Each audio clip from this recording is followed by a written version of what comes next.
और news 18 India morning prime में अब बात बिहार की सियासत की, जहां सीट शेयरिंग पर महाभारत चल रही है। आरजेडी और कांग्रेस के बीच सीट शेयरिंग पर सहमति अब तक नहीं बन पाई है। दोनों ही पार्टियां अपनी मनपसंद सीटें चाहती हैं। आरजेडी के कई नेता इस वक्त दिल्ली में मौजूद हैं। ऐसे में ये कयास लगाए जा रहे हैं कि सीट शेयरिंग के मुद्दे पर आरजेडी और कांग्रेस के बीच बात हो सकती है। लेकिन आरजेडी के कैंडिडेट्स को सिंबल दिए जाने से कांग्रेस पहले से ही नाराज है, खफा है, तो सीट बंटवारे में दिक्कत की वजह भी ये बन सकती है। और वहीं सीट बंटवारे पर आरजेडी का आरोप है कि कांग्रेस जरूरत से ज्यादा सीटों की मांग कर रही है, जिसकी वजह से सीट शेयरिंग में यह मुश्किल आ रही है, दिक्कत आ रही है। आरजेडी का दावा है कि उन्हीं के कंधों पर ही बिहार में महागठबंधन को जीत दिलाने की जिम्मेदारी है, जबकि कांग्रेस की मांग है कि सीट बंटवारे में सभी पार्टियों की सम्मानजनक हिस्सेदारी हो, तभी मिलजुल कर चुनाव लड़ा जा सकता है। कांग्रेस नेता तारिक अनवर ने तो यह कहा कि कांग्रेस की सोच है कि सम्मानजनक ढंग से गठबंधन हो, जिसका लाभ फिर सबको मिले।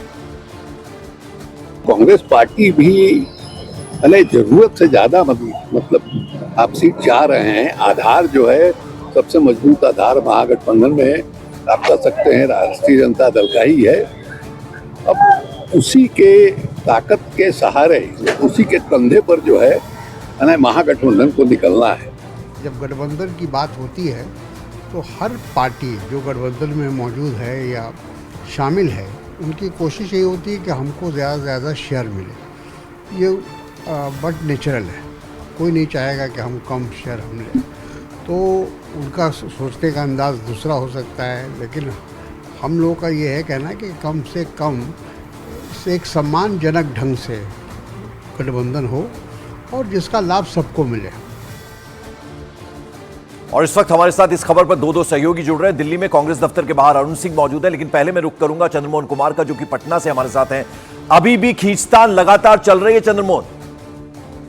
बिल्कुल, देखिए, और शिवानंद तिवारी का बयान यह साफ तौर पर दिखा रहा है कि स्टीयरिंग सीट पर जो है वो आरजेडी बैठी हुई है और उसका बात कांग्रेस को मानना होगा। आपने देखा होगा राहुल गांधी का जब यात्रा सासाराम पहुंची थी, उस समय एक गाड़ी पर दो लोग आगे में सवार थे। एक तरफ राहुल गांधी थे और दूसरी तरफ तेजस्वी यादव थे, और तेजस्वी यादव स्टीयरिंग सीट पर बैठे हुए थे। शायद वो एक मैसेज था जिसमें यह दिखाने की कोशिश की गई थी कि अगर बिहार में आपको साथ में गठबंधन में चलना होगा तो आरजेडी की बातें माननी होगी। और यही वजह है कि आरजेडी की तरफ से सीधे तौर पर संदेश दे दिया गया है कांग्रेस को कि जो 6 सीटें दी जा रही है, अगर वो आपको मंजूर नहीं है तो आप अगला कदम सोचने के लिए स्वतंत्र हैं। और लालू यादव एक के बाद एक सभी सीटों पर अपने उम्मीदवारों का ऐलान करते जा रहे हैं। जहां जहां कांग्रेस का दबाव बढ़ा है, वहां वहां या तो आरजेडी अपना उम्मीदवार दे दिया है या फिर वो लेफ्ट के खाते में आरजेडी की तरफ से डाल दिया गया है। और उदाहरण के तौर पर आप औरंगाबाद देख सकते हैं। औरंगाबाद से निखिल कुमार को कांग्रेस लड़ाने की कोशिश कर रही थी और उससे पहले लालू यादव ने अपने उम्मीदवार अभय कुशवाहा का वहां से ऐलान कर दिया। उसी तरीके से कन्हैया कुमार को कांग्रेस बेगूसराय से लड़ाना चाहती थी, लेकिन आरजेडी ने उसे सीपीआई के खाते में दे दिया और वहां से उम्मीदवार का ऐलान हो गया। तो इसी तरीके से जहां जहां दबाव बढ़ा है, लालू यादव अपने उम्मीदवारों का ऐलान करते जा रहे हैं। और यही वजह है कि कांग्रेस को ये पसंद नहीं आ रहा है, जिसका वो लगातार विरोध कर रही है। और सबसे बड़ी बात यह है कि लालू यादव और तेजस्वी यादव दोनों दिल्ली में मौजूद हैं, तो हो सकता है कि कांग्रेस के बड़े नेता राहुल गांधी या सोनिया गांधी से मुलाकात हो और उसके बाद कुछ आगे का स्वरूप बने। और अगर यह स्वरूप नहीं बनता है तो हो सकता है कि आने वाले दिनों में ये गठबंधन अलग अलग रास्ते अपना ले। बिल्कुल अरुण, देखिए, जो राजनीति है उसमें तस्वीरें बहुत कुछ बयान करती हैं। सासाराम की वो तस्वीर आपको याद होगी जहां राहुल गांधी और तेजस्वी यादव एक जीप में एक साथ नजर आए थे। अब ये कंफ्यूज कर रहे हैं। लालू यादव अपने पूरे परिवार के साथ दिल्ली में हैं और अब ये कहा जा रहा है आरजेडी की तरफ से कि भाई बिग ब्रदर की भूमिका में तो बिहार में हम हैं, इसलिए फिर आप देख लीजिए। देखिए, रहते ही हैं और रहना ही है उनको। रीजनल पार्टी है, ज्यादा सीटों पर उनको लड़ना ही है, इसमें कोई दो राय नहीं है।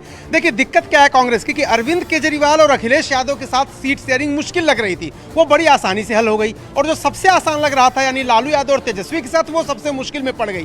प्रॉब्लम क्या है? एक तो पप्पू यादव बड़ी समस्या बन के खड़े हुए, पूर्णिया से वो चाहते हैं टिकट, और कांग्रेस जो है उनको पूर्णिया से लड़ाना चाहती है। लेकिन आरजेडी कह रही है कि बीमा भारती, जिनको उन्होंने जेडीयू से लिया है, उनको देना चाहते हैं। कटिहार की भी समस्या है, वहां पर अशफाक करीम को आरजेडी लड़ाना चाहती है। कांग्रेस कह रही है हमारी परंपरागत सीट है, वहां से तो तारिक अनवर लड़ेंगे। तो सीटों की संख्या ही नहीं, कौन सी सीट पर कौन लड़ेगा वो भी बड़ी मुश्किल का सबब बना हुआ है। जी। और आखिरी बात यह है कि लालू यादव और तेजस्वी दोनों दिल्ली में हैं, होली मना लिया उन्होंने और तेजस्वी की बेटी का जन्मदिन है, उस सिलसिले में दिल्ली आए हैं। और अगर कांग्रेस आला कमान से उनकी मुलाकात हो जाती है और जो सूत्र कह रहे हैं कि उच्च स्तर पर ही ये मामला अब शांत हो सकता है, वरना बड़ी मुश्किल है इस गठबंधन में। बिल्कुल, बड़ी इंटरेस्टिंग बात अरुण ने कही कि जहां सब कुछ आसान लग रहा था वहां थोड़ा अब मुश्किल नजर आ रहा है। इस बीच कांग्रेस नेता तारिक अनवर ने कटिहार की दावेदारी ठोक दी है। उन्होंने न्यूज 18 की टीम से बातचीत में कटिहार से चुनाव लड़ने की बात कही और यह दावा कर दिया कि अगर उन्हें मौका दिया गया तो वो पूरी ताकत के साथ मैदान में उतरेंगे।